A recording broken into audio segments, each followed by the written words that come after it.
కాంగ్రెస్ వాళ్ళు మిమ్మల్ని 2 ఏళ్ళు ఇబ్బంది పెడతారు. ముందే చెప్తున్నాను నేను. అలంపూర్ ఐజా వాళ్ళు కౌన్సిలర్లు మీరు గుర్తుపెట్టుకోండి, 2 ఏళ్ళు ఇబ్బంది ఉంటుంది.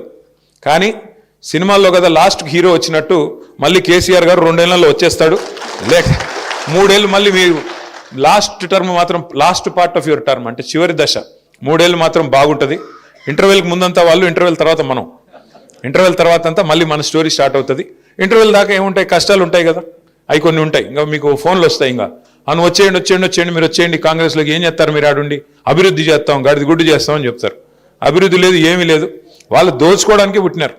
చూస్తున్నారు కదా మీ సంపత్ కుమార్ గారు ఎంత గొప్పోడంటే, ఆఖరికి ఆడ స్థానికంగా ఉండే కాంట్రాక్టర్ ఎవడు రోడ్డు పని ఏదో చేస్తున్నాడు ఆడ, ఆయన పోయి కాంట్రాక్టర్ అధికార పార్టీ నాయకుడి మీద, all India Congress committee secretary మీద ఆయన పోయి కంప్లైంట్ ఇచ్చినాడు, పోలీస్ కంప్లైంట్.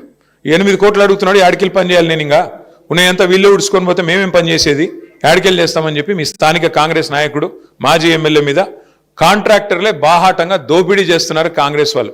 మరి మాజీ ఎమ్మెల్యేనే ఇంత దోసుకుంటుంటే ఇంకా రేవంత్ రెడ్డి గారు ఎంత దోసుకుంటుండాలో మీకు తెలుసు. 1000 కోట్లు ఇస్తా అని చెప్తున్నాడు ఆయన. 1000 కోట్లు ఇస్తానని చెప్తా అంటే ఇంకా ఆయన ఎంతో ఎన్ని వేల కోట్లు వెనకాల వేసుకుని ఉండాలా ఈ 2 ఏళ్లలో.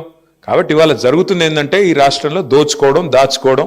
కాంగ్రెస్ పార్టీ బ్రహ్మాండంగా అదే పనిలో ఉంది. ప్రజలకు కూడా అన్ని బోధపడ్డాయి.